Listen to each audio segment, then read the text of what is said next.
This is Leadership Beyond, your community of conversation. But this is the first time in my professional career that everybody, 100% of us, are consciously aware we are engaged in a change initiative.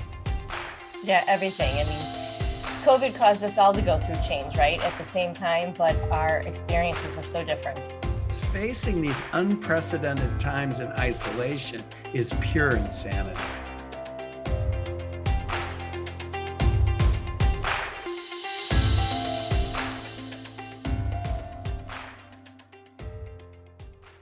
Joining us today is Ann Latham.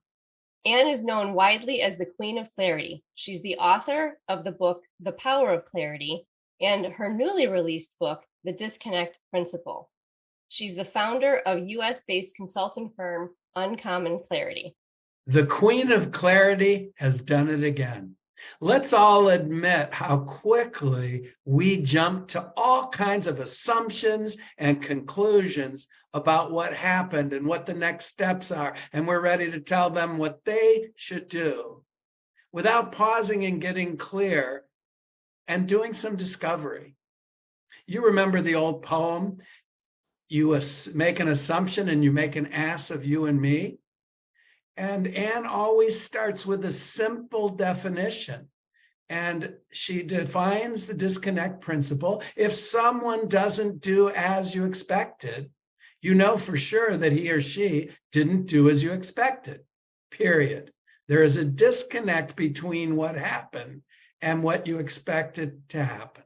Anne gives us so many examples and practical ways, the way that she explains both her clarity principles and her disconnect principle makes it easy for us to adopt and remember these key points in our everyday conversations. Welcome, Anne. Welcome back, Anne. I'm so excited to be able to say welcome back to the Leadership Beyond podcast. The last time that we were all together was about 9 months ago, the spring of 2022. And we were talking about your first book, Power of Clarity, during that one. And now we get to talk about your second book, The Disconnect Principle. So very exciting. We're happy to have you here. Great. Thank you. I'm delighted to be here. It's nice to be back. Yeah, we are so happy to have you back. When we talked about the Power of Clarity during our first interview, you mentioned asking for feedback on the service that you provided. And can you tell us a little bit about how you got to realize the power of needing clarity and how now you've taken that to the next level with the disconnect principle? Okay, so you want to know a little bit about where the power of clarity came from? Yeah, kind of to the journey, because the two Are so connected. So to speak. Sure. Yeah, so before I quit my corporate job to start my own business, I asked tons of people around me, what is it that I do exceptionally well that's most unusual? And most all of them came back with wonderful, thoughtful responses that really boiled down to, I take in large quantities of information, figure out what's most important, cut to the chase, get everyone on the same page so that we move things forward. And so I named my company Uncommon Clarity. And initially I tried to sell clarity, and people don't buy clarity because they don't know what it is. They think it's a good thing, but there's no urgency there because it's like mom and apple pie, it's like they have more important things like strategy. So as a consultant, I did a lot of strategic planning. I did a lot of executive team and team improvement in general, a lot of process improvement. But meanwhile, I started writing about how I create clarity and why clarity is so important. And I wrote hundreds of articles that are I'm an expert blogger for Forbes, and I've also published articles in any number of places. And then wrote The Power of Clarity, which was really my legacy book. I see it as, this is how you create clarity. And it starts with, we aren't as clear as we think we are. And it's costly because people need to understand first why we need more clarity. So the disconnect principle was the little post-it on the wall over there that didn't fit into the power of clarity. It was a really important concept, but I couldn't do justice to it within that book. So I turned around the next year and wrote another book. And so that's why we have the disconnect principle. Well, I just want to comment on the when you said that we're not as clear as we think we are. And what I'm realizing is when I know I'm not clear, that causes curiosity, discovery. That's not so bad. It's not comfortable. But the real costly thing is when we think we're clear and we're not. And Absolutely. and that's so important for me to recognize that most of the time I'm not as clear as I think. And the times where I know I'm not clear, I at least have a path and I'm not going to march ahead as though I'm clear. Right. And that's why I couldn't sell creating clarity, because people didn't realize how unclear they were, and they didn't realize how much trouble it was causing, how much waste it was causing, and how much it even erodes your own confidence. Yeah. So we should state what the disconnect principle is. Right. The disconnect principle itself is quite simple. It just says when something doesn't go the way you expected, all you know for sure is that something didn't go the way you expected. And you don't know what really happened. You don't know why. You just know that what you expected is not what came about. And so the absolute best response, whether you're talking to an employee or your boss or a friend, is, I think we have a disconnect. And that's the disconnect principle in essence. And what you're doing there is pointing to the situation and saying, something didn't go right. Where are we? What do we need to do next? And maybe what do we need to prevent future disconnect like this one? And immediately we come back to clarity. And the statement I just made is that if we think we know and it's all assumptions, then we march ahead. You know, she's not engaged, or she's not competent, or we think we know, and so we build our next steps around something that may or may not be true. And right. And I love the examples you just used, because when something doesn't happen the way we expected, we very often immediately assume that it's because she's not engaged. It's because he wasn't competent. And what you're doing there is you're looking at the personal characteristics of another human being that you don't really know are true or not. You're making assumptions, you're judging them. And when you have to give feedback while you're judging them, this is why we end up in difficult conversations. But the disconnect principle says, let's look at the situation, fix the situation, not the person. It didn't happen the way I expected. Where are we? What did happen? What do we need to do next? So it's totally focused on the situation. So it's non-judgmental. You're not making assumptions. And when you say we have a disconnect, you're treating the other person with respect. You're treating them as equals, and you're asking them to help you figure out where things are. So you're not even entertaining thoughts like she's not engaged or he is incompetent, because that's nasty. That's mean, and that makes you feel bad, and that doesn't make it easy for you to help them. It really, those words, I think we have a disconnect, just like immediately diffuse Yes. the situation, right? Because it's really just, and it's so simple, which that's what I love about it, is because it's so simple and it can be applied in every relationship, Yes. communication that you're having, where it's just there would be no conflict, because you're immediately just saying, wait a second, let's get back to the facts. Right. Right. Yeah, Instead of the emotions of things and the behaviors of things, just facts. right. You're very objective. You're in problem solving mode. You're non-judgmental. You're just saying to the person, where are we? We've had a disconnect. And the disconnect, the cause, and sometimes the cause is really kind of irrelevant, but the cause could be you. It could be them. The point is, when you say we have a disconnect, you just say, obviously, we didn't figure this out right. So it takes the pressure off both you and the other person to just be objective, Let's fix this situation. Let's prevent a recurrence of this situation in some cases. But let's not go into judging the other person and deciding that they were at fault or that they failed in any way. Talk a little bit about the lack of constructive feedback in the work environment, and a little bit about the pendulum that goes on from giving no feedback because we want to be nice to giving feedback that's harsh because no feedback's been given for 6 months. Now my manager says, you have to give her feedback. Yeah, I'm really glad you asked this question, because someone did the world great harm when they distinguished between positive feedback and negative feedback. And then, of course, you can't call it negative feedback because that's negative. So you call it constructive feedback or corrective feedback or something that's supposed to sound better. But we never should have split the feedback into two pieces, because the one, the corrective or the negative, that's where you've brought in that personal judgment. You've decided the other person has screwed up or failed or somehow made a mistake, and you need to fix them. Whereas if you say, no, wait a minute, all feedback is constructive because that's how we learn. It doesn't matter whether I want more of something or less of something or a combination, and it's usually a combination. Feedback's never that simple. You want people to do a little more of this, a little less of that. And it's all positive. It's all constructive because that's how we learn.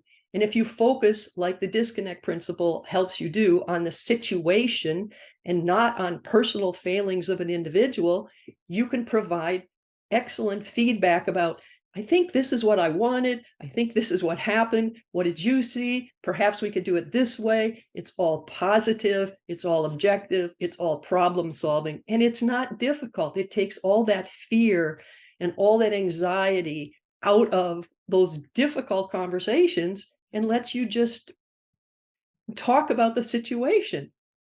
And if it feels more like a partnership. Yeah. Sorry, Tom. No, I interrupted you. Go ahead. It feels more like a partnership than we're on opposite sides of the table, right? Absolutely, because you have to be on the same team if you're working together instead of across the table from each other and one judging the other or condemning the other, or even just judging someone's performance and saying, "Oh, wait a minute, didn't happen the way I expected." And when something doesn't happen the way you expected, there can be a multitude of reasons. If we just brainstorm a minute, it's everything from, I didn't make myself clear about what I wanted, or the other person didn't know how to do it, or they didn't think it was a good idea, or they had other priorities that they thought were more important, or something interrupted them, or their car broke down, or they thought, I was just ridiculous in my request. I mean, you can go on and realize that it's not so cut and dried that you say what you want and the other person lockstep gets it done. How can you use this to build more accountability? High-performing teams are not smarter people or better human beings, but they manage to have a higher level of agreement in the world. How can you use the disconnect and clarity to build greater accountability? Right. It's a good question. Accountability, like feedback, is one of those words that kind of makes us cringe because we always feel like we're going to, accountability is about holding someone's feet to the fire and pressuring them or disciplining them or controlling them or maneuvering them, whatever, coercing them. I mean, it's not a pleasant thing. And I like to redefine accountability completely. Accountability is not about getting someone to do things or seeing to if they measure up, because those are judgmental. Accountability is about collectively establishing commitments and delivering on those commitments so that you can accomplish things together that you can't do all by yourself.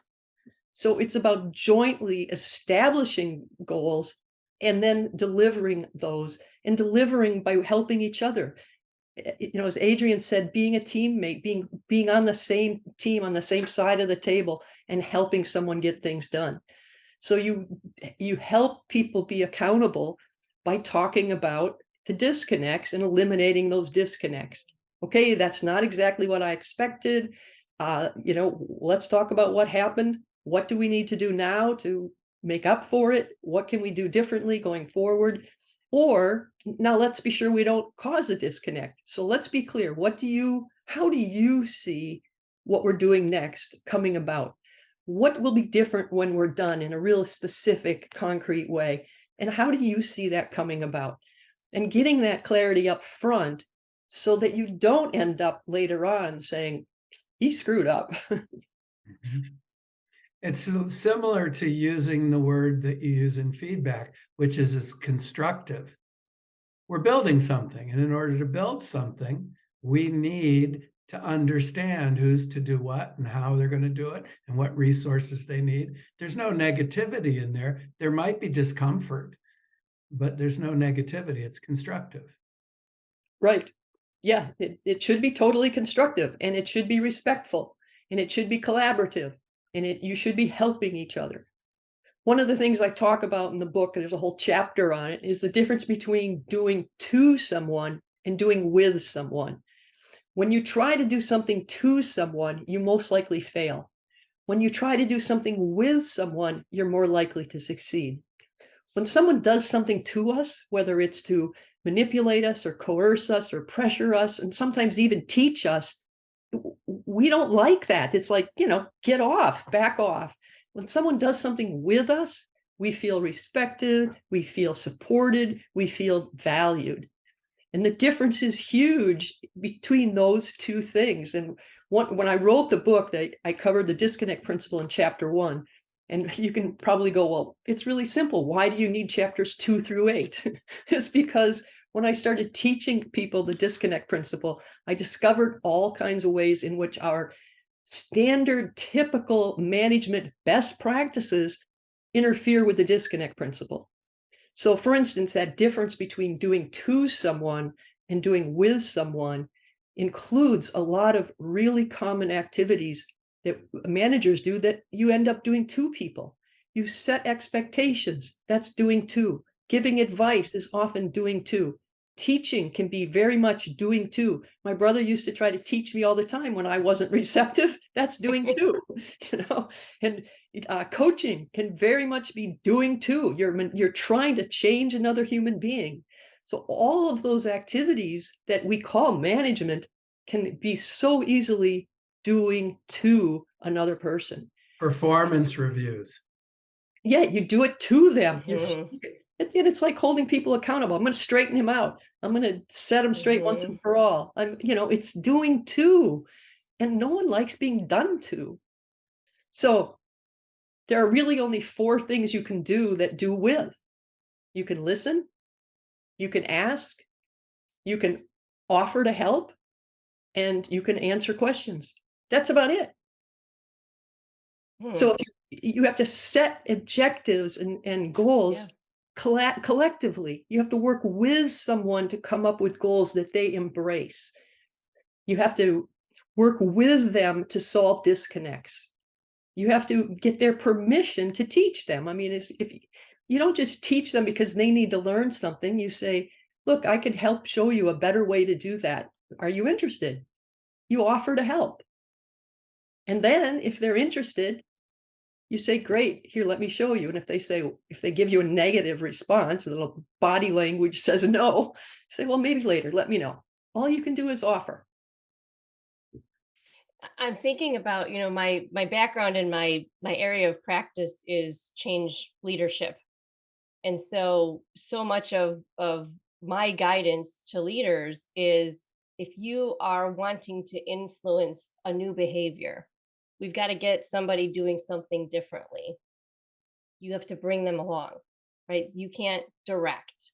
You have to guide them. You have to set some expectations, right? Like, we have to get from here to there, but let's work together on how to get there, right? And so this is what's coming up for me is you're explaining and talking about the training. And when I think about putting together models and plans for driving through a change, getting someone from A to B, there is a lot of directive. I mean, the end goal is to get there, but there is that nuance of bringing them along. And almost always when a change doesn't happen, it's because the person having to do the change doesn't understand why, the value, the importance, right? And these are all, I'm seeing these as things that we can explain and we can talk to.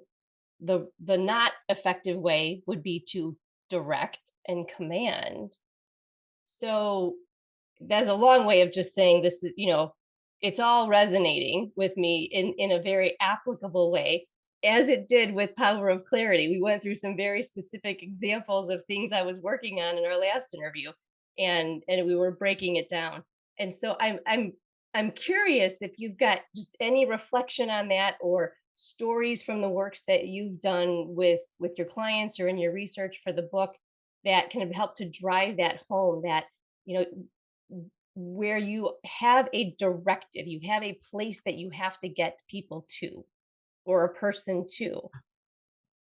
How do you guide them there and make Right. sure that you're not, creating those disconnects along the way?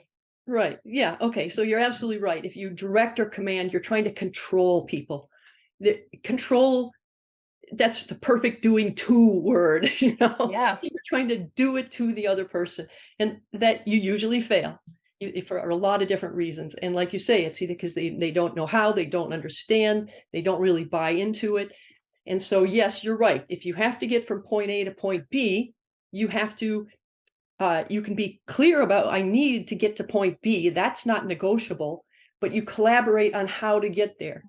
But there's one more piece here, and that is, are they the right person to get from A to B? Mm. And this is where I get into talking about the ultimate disconnect, which is this the right person for the job? Is there a good match between what this person is willing and able to do, wants to do, and what the organization needs? And we think in terms of, when we hire people, it's very much the organization hires the person, the organization fires the person, the organization is in control. It's a doing to. It's an absolute doing to. And we need to elevate people's understanding of employment, that it's more like a negotiation between a vendor and a buyer. And that is this the right person for the job? Are they willing and able to do what I need? So if you have an employee that needs to get to B, and they don't feel like they want to get to B, they don't have the skills, they don't have the passion, they're not interested, it should be perfectly shameless, no shame involved in saying, I think we have the ultimate mismatch here. I don't think I'm the right person for that job. So you always need to get back to, are you the right person? So when I'm talking about setting expectations with an employee, I'm more likely to start with, you seem the logical person to make this happen. Do you agree? Are you interested? Are you able? Are you, willing? And what support might you need if you are Right. willing, desiring, but not confident yet? Yeah, so exactly, because it might be the lack of confidence, it might be a lack of passion, it could be a lot of things. So, are you the right person should be part of that conversation, because then you're not controlling anybody. You're not coercing someone, you're not pushing them. You're saying, okay, are you the right person? Now let's be clear exactly about what needs to be done, what's going to be different at point B, and let's talk about the process you're going to use to get there. In my book, The Power of Clarity, there's a whole section on process clarity, because you don't just get someplace because you set a goal. It's not that easy. So what are the steps that are going to get you there, and how do you work with another individual to be sure that those steps are effective, are in sync with expectations, and ultimately succeed?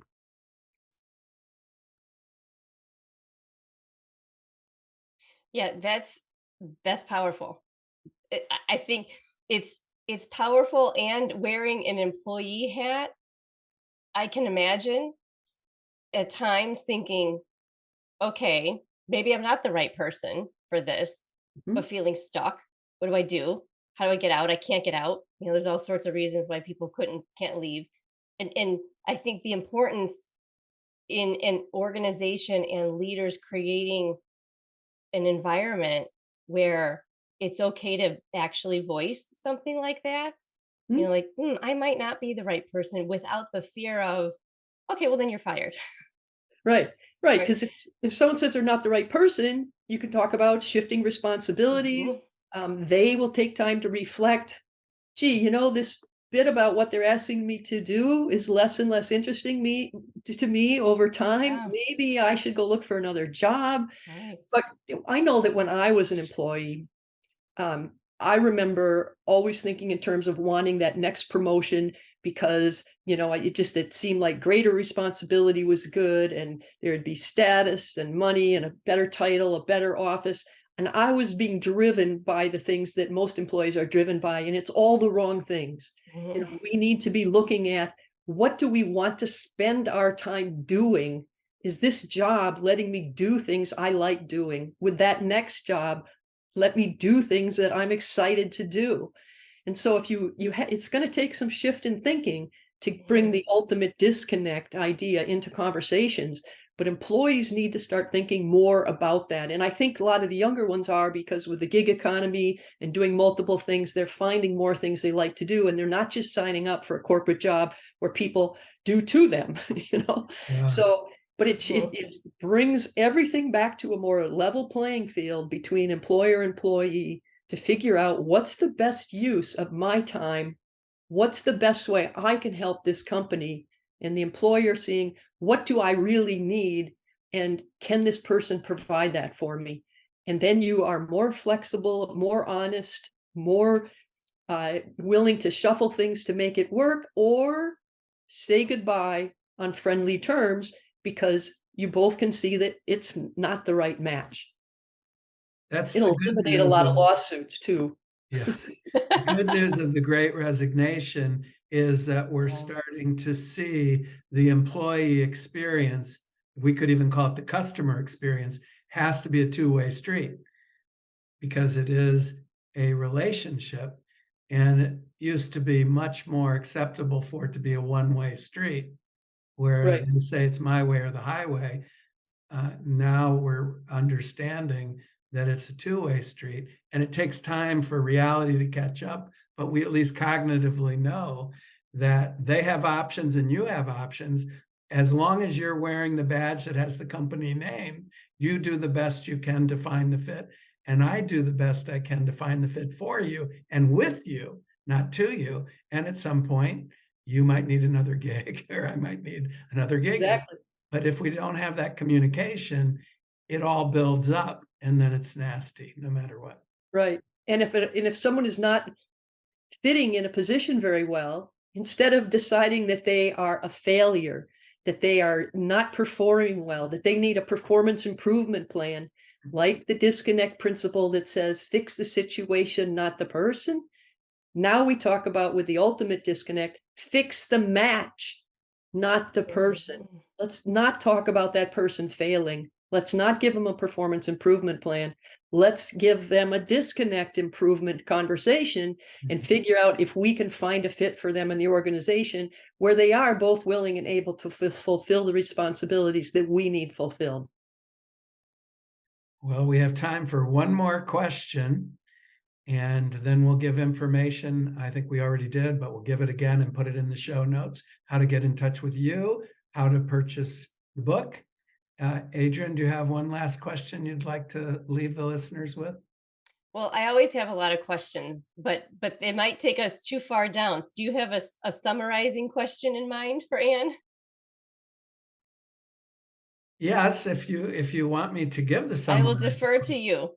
So the way I will ask this question is, let me give it a little thought. So I ask it in a clear way, assuming that somebody isn't going to get the book or hasn't decided to get a book. What is one thing they could reflect on today that would help them to see their need? And then, of course, they would get the book. But What can they reflect on to see their need? Well, I would say just go back to the very beginning of the book, the disconnect principle. When something doesn't happen the way you expected, all you know for certain is that something didn't happen the way you expected. So step back and say, we have a disconnect. And then you can just do that. You can start doing that today. You don't have, the next time any situation occurs where didn't turn out the way you expected, you say, whoa, I think we have a disconnect.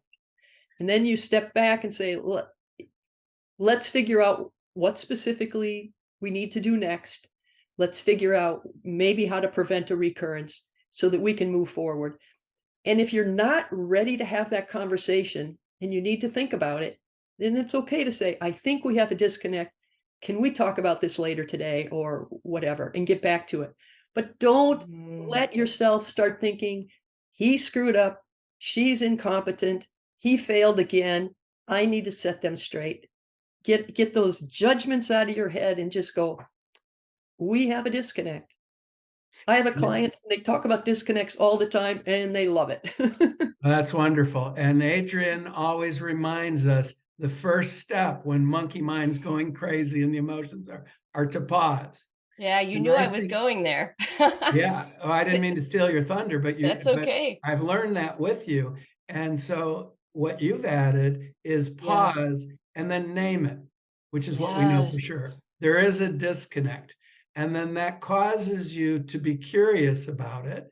And you can't do that by yourself. So the conversation comes to play. So that's clear. And what I really like about how you explained that, Anne, was to say, I think we have a disconnect, because I've practiced this, and what's happened to me is we have a disconnect.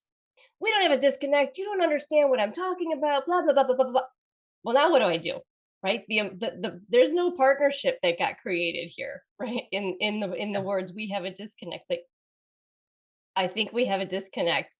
Let's think about that and come back and talk about it, because there's too much emotion. You've got to take a pause, or I feel like you could just keep going and it will spiral, and now you start getting that judgmental piece in there, right? Like what technique do you have, real quick?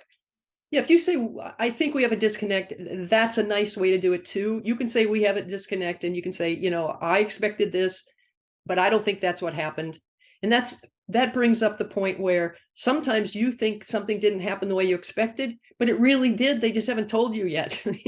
You're just not aware of it yet, So you should be much more certain about your uncertainty and how little you know about what really happened, or why it happened, or whether it got done, or how it got done.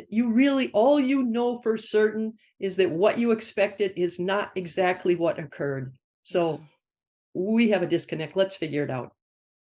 Tone matters. The way you say that, if you go, we have a disconnect, then even if I'm not intending all of that, you feel it. Yeah, but the exactly. way you just said it is really inviting exploration. But you're owning there is a disconnect. You did expect something, and that's just the truth. Doesn't mean anything. And then let's build something with it. Yes. Thank you so much for joining us. The time goes quickly. Thank you so much for joining us, Anne. We, again, so look forward to both the power of clarity and the disconnect principle. We're going to put those links for you in the show notes. Thank you for listening to the Leadership Beyond podcast. We hope you benefited from this conversation as much as we have. We invite you to join our community of conversation. Subscribe to our podcast on iTunes, Spotify, or wherever you listen to podcasts. Don't forget to sign up at aleadershipbeyond.com for free materials and updates. That's aleadershipbeyond.com. Join us in 2 weeks for our next episode.